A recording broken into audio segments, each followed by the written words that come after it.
आगे भागवत जी में सुखदेव जी महाराज एक और बड़ी सुंदर कथा श्रवण कराते हैं। एक हाथियों का राजा था जिसका नाम था गजेंद्र। 10,000 हाथियों की ताकत थी उसके अंदर। 50 उसकी पत्नियां थी, 150 उसके पुत्र थे। बड़ा अभिमानी था। जब जंगल में से होकर निकलता था तो छोटे मोटे जीव जंतु जय जयकार करते थे गजेंद्र महाराज की। सब जीव जंतु जय जयकार करते थे। तो गजेंद्र टेढ़ी नजर से देखता उनकी तरफ। मेरे नगर में अगर किसी को कष्ट हो तो बता देना, छोड़ूंगा नहीं। सब कहते हाँ महाराज, हाँ हाँ ठीक है महाराज। हाथियों को नहाने का शौक होता है। एक बार गजेंद्र अपने परिवार के साथ एक नदी में स्नान करने के लिए गया और उस नदी में पहले से ग्रह रहता था। जब गजेंद्र स्नान कर रहा था तो नीचे से ग्रह ने उसके पैर को पकड़ लिया। पहले तो गजेंद्र ने ध्यान नहीं दिया। जब बहुत देर हो गई तब गजेंद्र ने अपनी शक्ति का परिचय दिया। गजेंद्र ने अपनी पूरी ताकत लगा ली पर ग्रह ने पैर नहीं छोड़ा। तो गजेंद्र ने अपनी मदद के लिए पत्नी बच्चों को बुलाया। सब स्नान छोड़कर आए, सूंड से सूंड मिलाकर खींचने लगे पर ग्रह ने तिल भर भी पैर नहीं छोड़ा।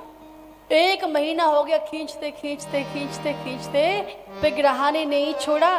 तो पत्नी और बच्चे तो सूंड उठा के जंगल की तरफ चलने लगे।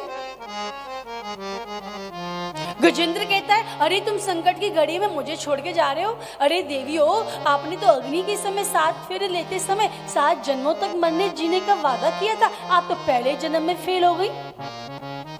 पत्नियां बोली, महाराज अब हम तुम्हारे लिए यहाँ थोड़ी पड़ी रहेंगे।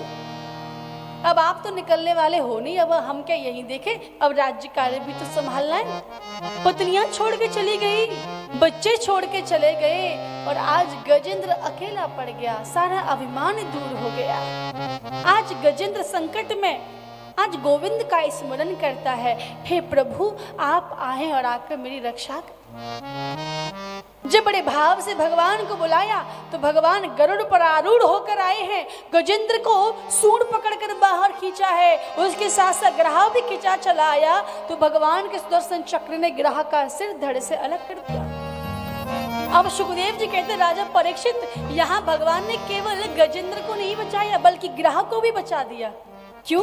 क्योंकि भगवान के हाथों से बचना भी मुक्ति है और भगवान के हाथों से मरना तो उससे भी पहले मुक्ति है। आगे एक बड़ी सुंदर कथा सुनाई है कि जब देवताओं के राज्य को राजा बलि ने छीन लिया, दैत्य लोग सम्राट बन गए।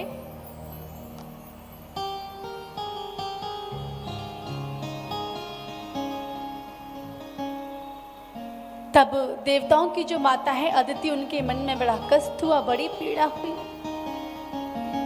उन्होंने भगवान से प्रार्थना की। तब भगवान श्रीमन नारायण भगवान बामन का रूप लेकर मैया अदिति के यहाँ पर प्रकट हुए। भगवान बौने बनकर आए। बामन का मतलब होता है 52 अंगुल के। भगवान छोटे बनकर आए और आज बामन भगवान राजा बलि के यहाँ पे जा रहे हैं। राजा बलि के यहाँ पे चल रहे यज्ञ। अब राजा बलि के यहाँ पे यज्ञ हो रहे, लेकिन जब सामने से आते हुए बामन भगवान को देखा तो राजा बलि ने अपने गुरु शुक्राचार्य से कहा, गुरुजी आज मुझे ऐसा लग रहा है जैसे साक्षात सूर्य नारायण ही मेरे यज्ञ मंडप में आ रहे हैं। शुक्राचार्य ने कहा, हाँ सूर्य तो नहीं है लेकिन चंद्रमा तो है ही, कोई बात, सुंदर तो है, सुंदर रूप है। राजा बलि बोले, महाराज सुंदर नहीं अतिशय सुंदर है। इतना सुंदर तो हमने पहले कभी देखा ही नहीं। राजा बलि बामन भगवान के पास आई, बामन भगवान को प्रणाम किया। अब बामन भगवान कैसे हैं देखो,